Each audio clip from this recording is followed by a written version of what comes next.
തിരിച്ചെത്താം ചർച്ചയിലേക്ക്. ശ്രീ വിജയകുമാർ, നികുതി കൊടുക്കാതെ പുറത്ത് പ്രവർത്തിച്ചൊരു സമാന്തര സമ്പദ് വ്യവസ്ഥ അതില്ലാതാകുന്നു എന്നുള്ളതല്ലേ GST വരുന്നതിൻ്റെ ഏറ്റവും വലിയ നേട്ടം? നികുതി ഈടാക്കലിൻ്റെ തട്ടുകൾ കുറയുകയാണ്, അപ്പോൾ അഴിമതിയും കുറയുന്നു. അഴിമതി കുറയും, പക്ഷേ പല തട്ടുകളായിട്ട് വരുന്നതിന് നമ്മുടെ കേരളത്തിൽ വരുമ്പോൾ നമ്മൾ ഒരു ഉപഭോക്തൃ സംസ്ഥാനമാണ്. ഉപഭോക്തൃ സംസ്ഥാനമാകുമ്പോൾ ഇവിടുത്തെ വ്യാപാരികളും കൂടുതലാണ്. ഏറ്റവും കൂടുതൽ വ്യാപാരികളുള്ള ഒരു സ്റ്റേറ്റാണ് കേരളം. ചെറിയ സ്റ്റേറ്റിലെ കൂടുതൽ വ്യാപാരികളുള്ള സ്ഥലമാണ്. ആ സ്ഥലത്ത് പല നിയമങ്ങളും ഇതുപോലുള്ള തിരിമറികളുണ്ടായാൽ അത് സഫർ ചെയ്യാൻ നമ്മളെ വ്യാപാരികൾ തയ്യാറല്ല. അതിൽ വളരെ ബുദ്ധിമുട്ടുകളുണ്ട്. ഇപ്പം ഞാൻ ഉദാഹരണത്തിന് പറയുകയാണെങ്കിൽ, വാറ്റ് അടിസ്ഥാനത്തിൽ വന്നപ്പോൾ തമിഴ്നാട്ടിൽ ധാരാളം സാധനങ്ങൾ ഇവിടെ അയച്ചു വരുന്നു. അവിടെ അവർ ടാക്സ് ഇട്ട് വരുന്ന സാധനത്തിന് പോലും വീണ്ടും നമ്മൾ ടാക്സ് ഇവിടെ കേരളത്തിൽ കൊടുത്തു. ആ ടാക്സ് കൊടുക്കുമ്പോൾ സാധനത്തിൻ്റെ വില വർദ്ധിച്ചു. ഇന്ന് അതല്ല. അതുകൊണ്ട് ഈ GST നല്ലതാണെന്ന് തന്നെയാണ് ഞങ്ങളുടെ വ്യാപാര സമൂഹത്തിൻ്റെ പ്രത്യക്ഷത്തിലുള്ള നിഗമനം. ഇപ്പോൾ ശ്രീ ബി ഉണ്ണികൃഷ്ണനും ടെലിഫോൺ ലൈനിൽ എത്തിയിരിക്കുകയാണ്. ശ്രീ ബി ഉണ്ണികൃഷ്ണൻ, എങ്ങനെയാണ് സിനിമാ മേഖലയിൽ GST ഉണ്ടാക്കാൻ പോകുന്ന മാറ്റങ്ങൾ? സിനിമാ മേഖലയിൽ നമ്മൾ നേരത്തെ കരുതിയിരുന്ന ഒരു അപകടം ഇപ്പം ഇല്ലാതായിരിക്കുകയാണ്. ഞങ്ങൾ ഒരു ഡബിൾ ടാക്സേഷന്റെ ഭീതിയിലായിരുന്നു. കാരണം ഈ തദ്ദേശ സ്വയംഭരണ സ്ഥാപനങ്ങൾ പിരിച്ചെടുക്കുന്ന വിനോദ നികുതിക്ക് പുറമെ GST ഏർപ്പെടുത്തുകയാണെങ്കിൽ വലിയൊരു ടാക്സേഷൻ മലയാളം സിനിമയ്ക്ക് ഉണ്ടാകുമായിരുന്നു. പക്ഷേ സംസ്ഥാന സർക്കാർ അത് വളരെ ഔചിത്യപൂർവ്വം വിവേകപൂർവ്വം ആ തദ്ദേശ സ്വയംഭരണ സ്ഥാപനങ്ങൾ പിരിച്ചെടുക്കുന്ന വിനോദ നികുതി നിർത്തലാക്കിയിരിക്കുന്നു. ഇപ്പോൾ ഞങ്ങൾ മനസ്സിലാക്കുന്നത് 100 രൂപയ്ക്ക് താഴെ അടിസ്ഥാന നിരക്കുള്ള തിയേറ്ററിലെ ടിക്കറ്റുകൾക്ക് 18%, 100 രൂപയ്ക്ക് മുകളിലുള്ളതിന് 28% ആണ് വർധനവ് പ്രതീക്ഷിക്കുന്നത്. അപ്പോൾ എനിക്ക് തോന്നുന്നു മാളുകളിലും ഉയർന്ന ടിക്കറ്റ് നിരക്കുകളുള്ള തിയേറ്ററിലും പരമാവധി 15 രൂപയുടെ വർധനവാണ് കോർപ്പറേഷൻ ഏരിയകളിൽ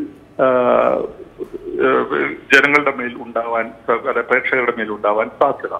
മറ്റുള്ളിടത്ത് നേരിയ ഒരു വർധനവ് ഉണ്ടാവും. ഇത് മലയാള സിനിമയെ സംബന്ധിച്ചിടത്തോളം, നിർമ്മാതാവിനെ സംബന്ധിച്ചിടത്തോളം വളരെ ക്രിയാത്മകമായി ഉപയോഗിക്കാവുന്ന ഒരു സാഹചര്യമാണ് എന്നെനിക്ക് തോന്നുന്നു. കാരണം ഇപ്പോൾ താരങ്ങൾക്കും ടെക്നീഷ്യൻസിനും മാത്രമല്ല, നിർമ്മാണത്തിന്റെ പല ഘട്ടങ്ങളിലും മുമ്പ് സേവന നികുതി കൊടുത്തുകൊണ്ടിരുന്നപ്പോൾ ആ മുഴുവൻ സേവന നികുതിയും ഇൻപുട്ടായിട്ട് എടുക്കാൻ പലപ്പോഴും നിർമ്മാതാക്കൾക്ക് സാധിച്ചിട്ടില്ല. പക്ഷെ GST വരുന്നതോടുകൂടി ഈ നിർമ്മാതാവ് കൊടുക്കുന്ന നികുതിയെ ലഭിക്കുന്ന നികുതിക്കെതിരെ ഓഫ്സെറ്റ് ചെയ്യാനുള്ള ഒരു അവസരം നിർമ്മാതാവിനും വിതരണക്കാരനും ഉണ്ടാകും. അതുകൊണ്ട് ചലച്ചിത്ര വ്യവസായ മേഖല കുറെ കൂടി സാമ്പത്തിക അച്ചടക്കവും സുതാര്യമായിട്ടുള്ള പണമിടപാടുകളിലേക്കും മാറുകയും അതുവഴി ഈ മേഖലയ്ക്ക് കുറച്ചുകൂടി ഉൽപാദനക്ഷമത ഉണ്ടാവുമെന്നാണ് ഞാൻ പ്രതീക്ഷിക്കുന്നത്. ശ്രീ ബി ഉണ്ണികൃഷ്ണൻ, പക്ഷേ സർവത്ര ആശങ്കകളാണ്. ഒരു കാര്യം സംബന്ധിച്ചും കൃത്യമായ ഒരു ധാരണയിലേക്ക് സാധാരണക്കാരൻ എത്തിയിട്ടില്ല. ഇപ്പോൾ മൾട്ടിപ്ലക്സ് തിയേറ്ററുകളിൽ സിനിമ കാണാനെത്തുന്ന വലിയ ചിലവേറിയ ഒരു കാര്യമാണ് എന്നൊരു നിഗമനത്തിലേക്ക് പൊതുവെ ആളുകൾ എത്തുകയാണെങ്കിൽ ആ ബോധം മാറ്റാൻ എങ്ങനെ സാധിക്കും ഉടനെ? അതിപ്പോ നാളെ മുതൽ അത് മാറുമല്ലോ. കാരണം എന്താണെന്ന് വെച്ചാൽ നാളെ മുതൽ പുതുക്കിയ നിരക്കാണല്ലോ വരുന്നത്. ഇത് വളരെ ലളിതമായിട്ടുള്ള ഒരു അരിത്തമാറ്റിക് ആണ് ഇത്. കാരണം ബേസിക് ആയിട്ടുള്ള ടിക്കറ്റ് നിരക്കിന്റെ കൂടെ സെസ്സായി പിരിക്കുന്ന 3 രൂപയും ടിക്കറ്റ് സർവീസ് ചാർജ് എന്ന നിലയിൽ ഏർപ്പെടുത്തുന്ന 2 രൂപയും കൂട്ടിക്കിട്ടുന്ന തുകയാണ്. 100 രൂപയ്ക്ക് താഴെയാണെങ്കിൽ 18% നികുതി. അത് 18% ആകുക വഴി ഇപ്പൊ നിലവിൽ കോർപ്പറേഷനിൽ 20% ഉള്ളിടത്ത് ഏതാണ്ട് 2% നമുക്ക് കുറവാണ് നികുതി കൊടുക്കേണ്ടി വരിക.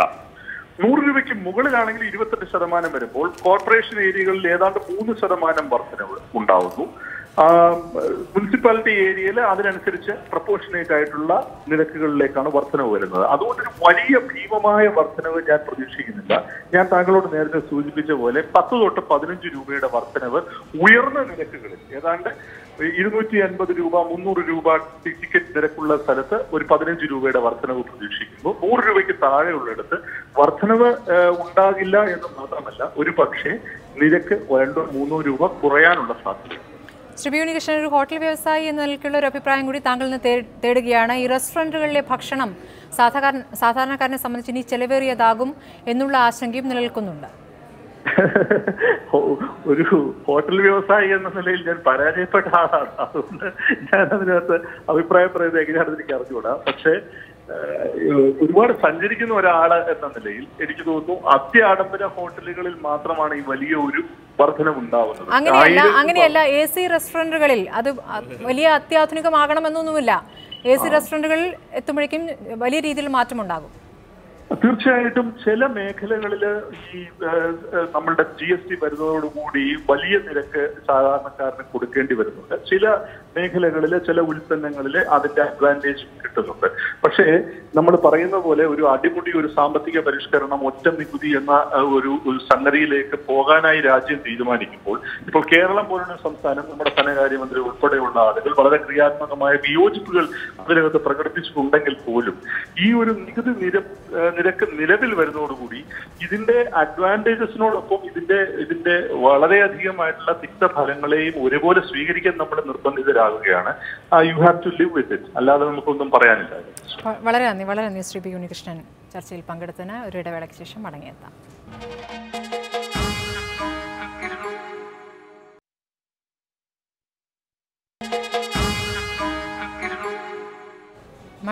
ചർച്ചയിലേക്ക്. ശ്രീ നജീബ്, ഇപ്പോൾ ഈ ഹോട്ടൽ ബിസിനസ്സുമായി ബന്ധപ്പെട്ട് വരുമ്പോൾ എന്നത് ടൂറിസത്തിലേക്ക് സ്വാഭാവികമായും വരും. GST എങ്ങനെയാണ് ടൂറിസം രംഗത്തെ ബാധിക്കുക? ഇപ്പോൾ തന്നെ ടൂറിസം രംഗത്ത് കേരളം മറ്റ് സംസ്ഥാനങ്ങളെ അപേക്ഷിച്ച് വളരെ പിന്നിലാണ് എന്നൊരു പുതിയ കണക്ക് കൂടി വന്നിട്ടുണ്ട്. ഇതെങ്ങനെയാണ് ബാധിക്കുക? അതെ, ടൂറിസം സെക്ടറിൻ്റെ ആക്ച്വലി ഇപ്പോൾ ഈ GSTയിലെ ഏറ്റവും ഹയസ്റ്റ് ടാക്സ് സ്ട്രക്ചറാണ് GSTയിൽ നൽകിയിരിക്കുന്നത്. ഇപ്പോൾ റെസ്റ്റോറൻറ്റ്സിന് നോക്കിക്കഴിഞ്ഞാൽ non-AC റെസ്റ്റോറൻറ്റിൽ ഫുഡ് കഴിക്കുന്നത് 12%, AC റെസ്റ്റോറൻറ്റിൽ 18%. റൂം റേറ്റ് നോക്കിക്കഴിഞ്ഞാൽ അപ് ടു 7,500 വരെ 12% ആൻഡ് 18%, ആൻഡ് അത് കഴിഞ്ഞാൽ 28%. അപ്പോൾ നമ്മൾ കമ്പയർ ചെയ്യാൻ തുടങ്ങിയ GST ഉള്ള രാജ്യങ്ങളിലെയും മറ്റ് സംസ്ഥാനങ്ങളിലെയും എല്ലാം നോക്കിക്കഴിഞ്ഞാൽ നമ്മുടെ റേറ്റ് ഈസ് വളരെ ഹയസ്റ്റാണ്. അപ്പോൾ അത് നമ്മുടെ ഡെസ്റ്റിനേഷനെ തന്നെ എഫക്റ്റ് ചെയ്യും. India as A destination effect ചെയ്യാം. കേരളത്തിന് പ്രത്യേകിച്ച് എഫക്റ്റ് ചെയ്യാൻ സാധ്യതയുണ്ടെന്ന് വെച്ച് കഴിഞ്ഞാൽ കേരളം ഒരു ഹോളിഡേ ഡെസ്റ്റിനേഷനാണ്, ഒരു കോർപ്പറേറ്റ് ഡെസ്റ്റിനേഷൻ അല്ല. കോർപ്പറേറ്റ്സ് വരുന്ന സ്ഥലങ്ങളെല്ലാം ലൈക്ക് ഫോർ എക്സാമ്പിൾ ഈ മെട്രോസിലെല്ലാം ആണെങ്കിൽ അത് കമ്പനി അക്കൗണ്ടിൽ പോകും. പക്ഷേ ഹോളിഡേ എന്ന് പറയുമ്പോൾ സ്വന്തം പോക്കറ്റിൽ പേ ചെയ്യുകയാണ്. ആൻഡ് ഒരു ഡീസൻ്റ് ആയിട്ടുള്ള അക്കോമഡേഷൻ ഒരു $150 കൊടുക്കുക, ഒരു ഡീസൻ്റ് ആയിട്ടുള്ള അക്കോമഡേഷൻ ഇന്ന് കേരളത്തിൽ കിട്ടത്തില്ല. കാര്യം കേരളത്തിൽ ലാൻഡ് കോസ്റ്റും എല്ലാം എക്സ്പെൻസീവ് ആയതുകൊണ്ട് റൂം റേറ്റും കൂടുതലാണ്.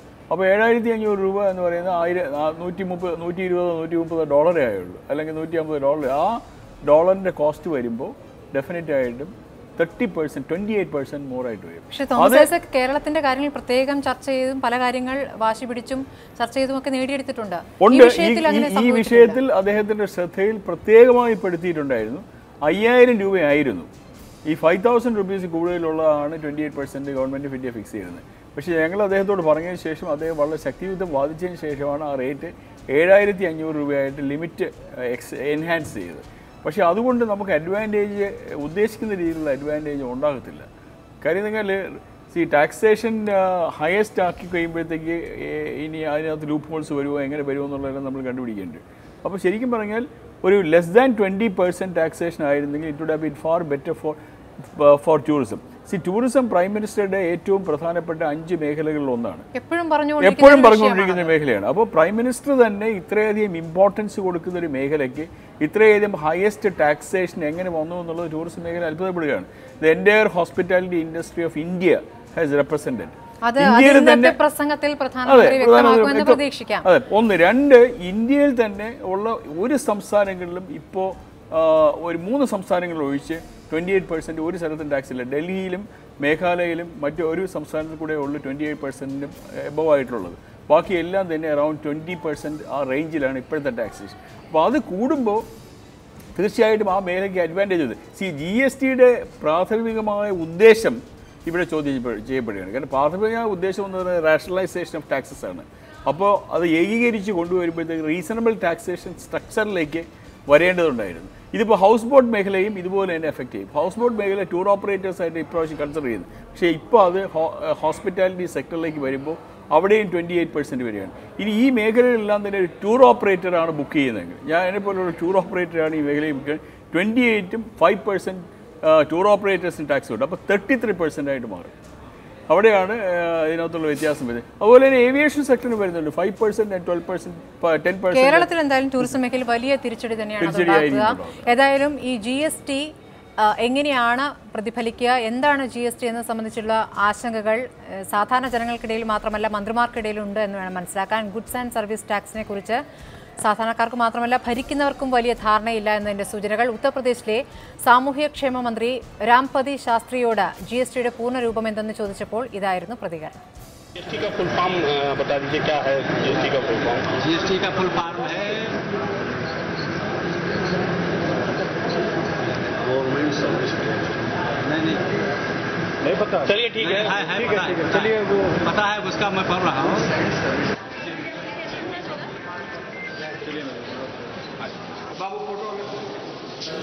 ഇതിനെ തമാശയായി കോൺഗ്രസ് തന്നെ പ്രതികരിച്ചു കഴിഞ്ഞിരിക്കുന്നു. ഇന്നത്തെ സമ്മേളനത്തിൽ നിന്ന് വിട്ടുനിൽക്കുന്നതെന്ന് കോൺഗ്രസ് വ്യക്തമാക്കുകയും ചെയ്തിരിക്കുകയാണ്. ശ്രീ വിജയകുമാർ, താങ്കൾ തുടക്കം മുതൽ പറഞ്ഞുകൊണ്ടിരുന്ന കാര്യം വ്യക്തത കുറവാണ്.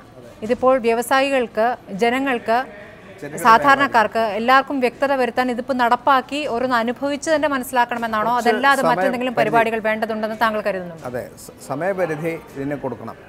ഇത് ജനങ്ങളുടെ ഇടയിൽ അവയർനെസ് ഉണ്ടാക്കി ജനങ്ങളും വ്യാപാരികളുമായിട്ടുള്ള ഒരു അടുപ്പം ഉണ്ടാക്കുവാനായിട്ട് അതിനുള്ള സമയപരിധി കൊടുത്തെങ്കിൽ മാത്രമേ പറ്റുള്ളൂ.